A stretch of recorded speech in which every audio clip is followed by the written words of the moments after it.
Há uma preocupação que percorre a todas as pessoas lúcidas e bem-intencionadas do país no que diz respeito aos desdobramentos deste escândalo do Cachoeira. De um lado, os descaminhos percorridos pela Comissão Parlamentar de Inquérito até este momento, que desagrada aqueles que confiam na possibilidade de uma investigação de profundidade e de lisura, e também ao desencanto em relação a algumas notícias oriundas do Poder Judiciário de que seria possível anular as provas colhidas pela Polícia Federal durante quase 3 anos de um trabalho árduo de investigação. Há indícios de que existe esta possibilidade. E como decorrência desta especulação ou desta hipótese aventada nos últimos dias através da imprensa do país, ouviu-se também que com isso a CPI estaria desvalorizada, porque não poderia valer-se de provas recolhidas pela Polícia Federal. Penso diferente. Entendo que, se de fato a Justiça, por alguma razão, decretar a ilegalidade das provas, a CPI poderá validá-las ao trazer os investigados para depoimentos e aproveitar os elementos acumulados pelas investigações realizadas pela Polícia Federal. E, ao final, depois de deliberação da maioria da CPI, encaminhar ao Ministério Público um relatório consistente com todos os elementos, indícios e provas documentais e testemunhais e o indiciamento daqueles que eventualmente se envolveram nos ilícitos praticados a partir do comando do senhor Carlos Cachoeira. Portanto, não há por que jogar a toalha, não há por que desistir. Em que pese o desencanto com determinadas atitudes, com determinadas posturas na CPI e fora dela, no Congresso e no Judiciário, há que se insistir, que persistir, buscar oferecer à sociedade brasileira a resposta que ela espera, deseja e exige para um evento que tumultuou o país nos últimos dias. Eu vou trazer agora informações oficiais que demonstram a importância de convocarmos para depor urgentemente na CPI Cachoeira o senhor Pagô e o senhor Fernando Cavendish.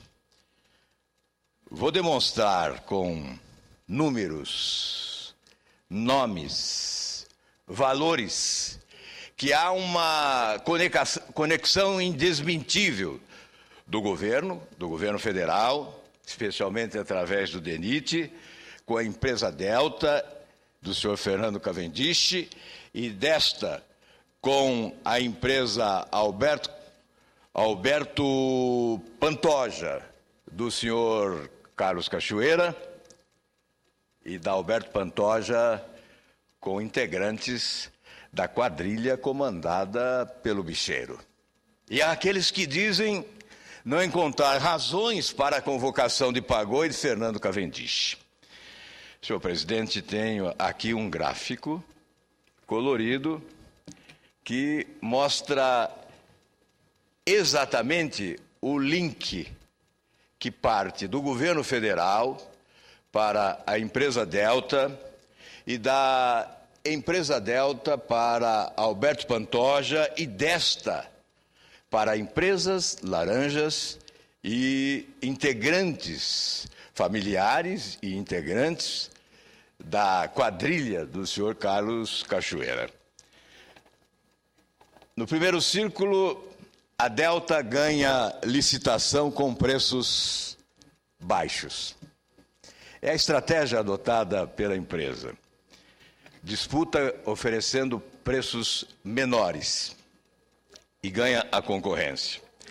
Depois, no segundo círculo, assina os contratos com os governos, desde governo municipal, governo estadual e principalmente o governo federal, onde há o maior volume de recursos. Depois, no outro círculo, a Delta apresenta vários aditivos. São aditivos que se sucedem. E depois, evidentemente, esses aditivos são concedidos em razão do poder de influir de um traficante de influência que, além de bicheiro, passou a ser o grande lobista ou um sócio oculto da Delta, o senhor Carlos Cachoeira. Portanto, depois dos aditivos, os recursos chegam à Delta. Aliás, a Delta, depois dos aditivos, simula serviços fictícios com laranjas.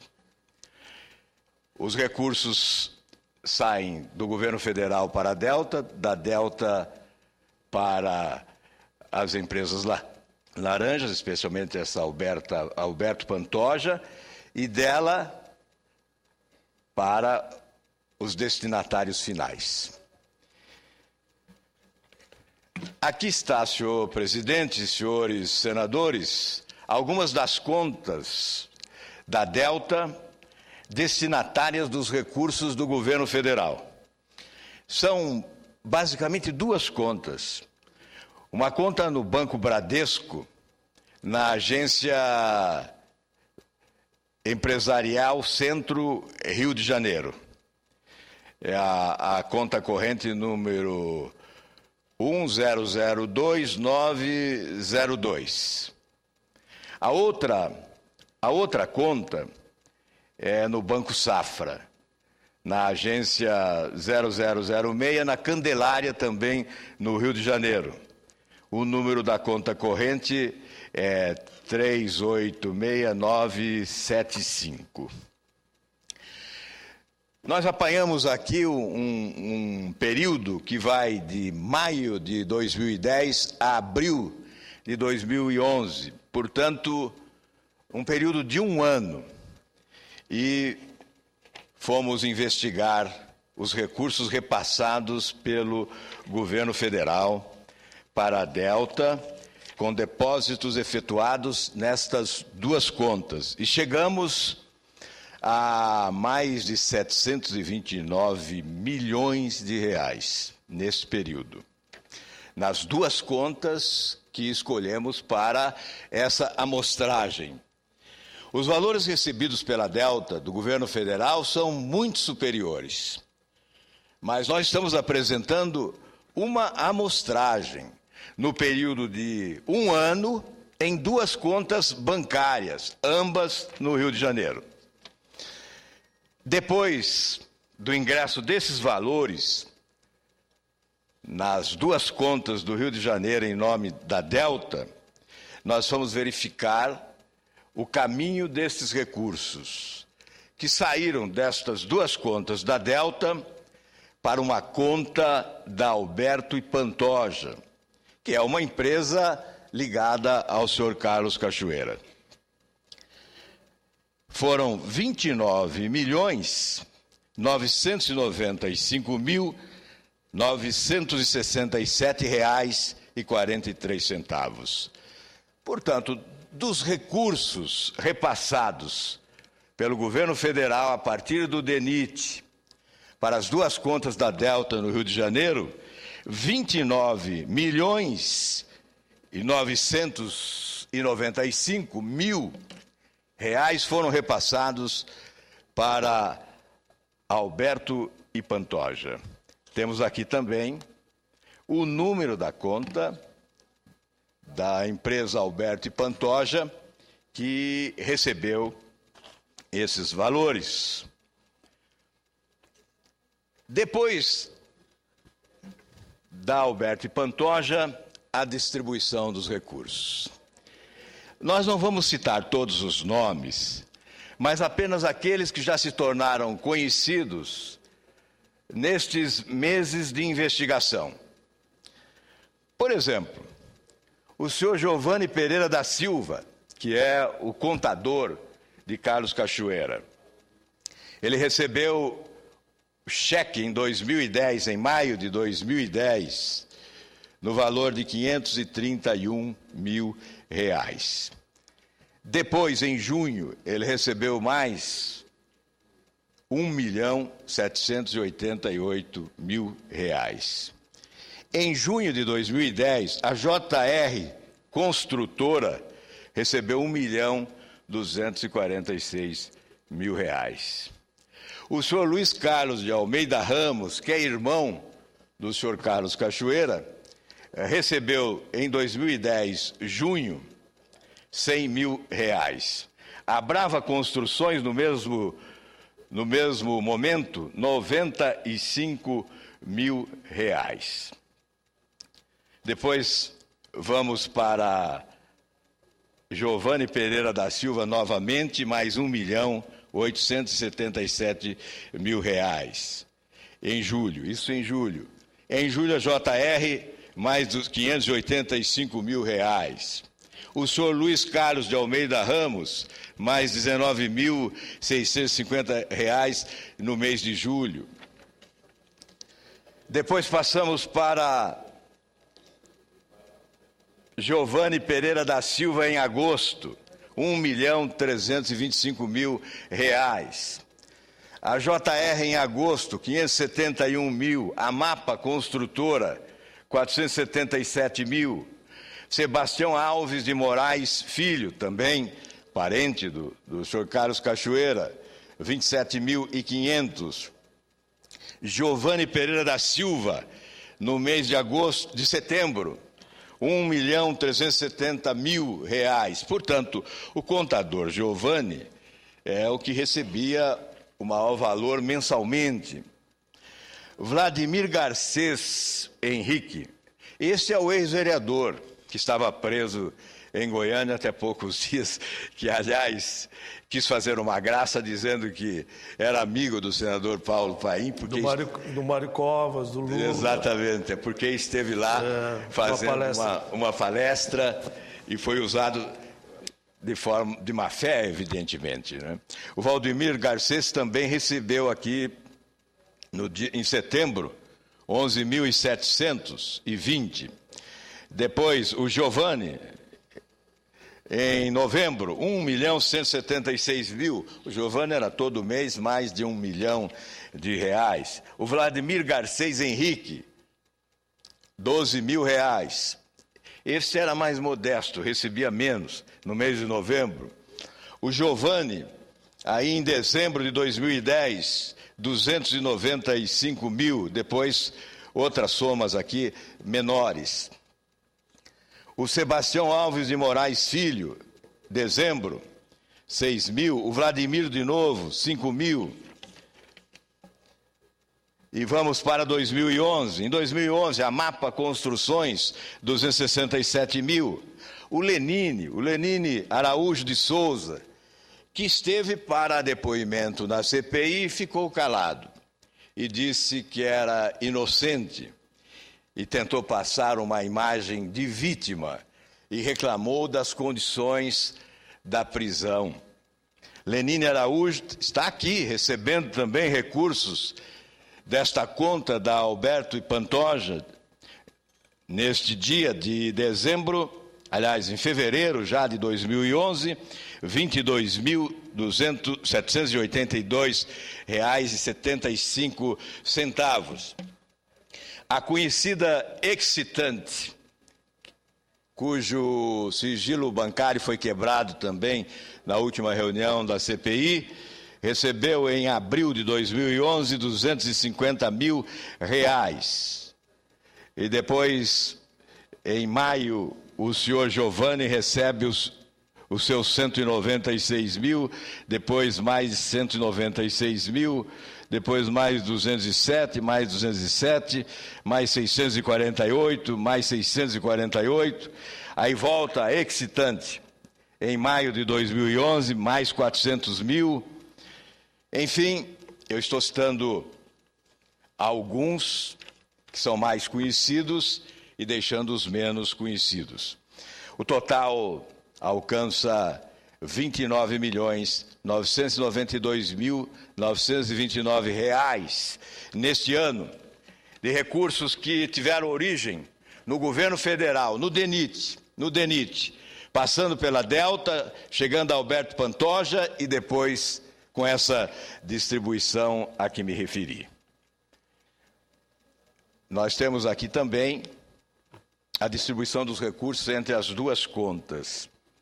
A conta 24 de junho de 2010, na agência 3369, lá no Rio de Janeiro, a conta 100.290 recebeu 602.500.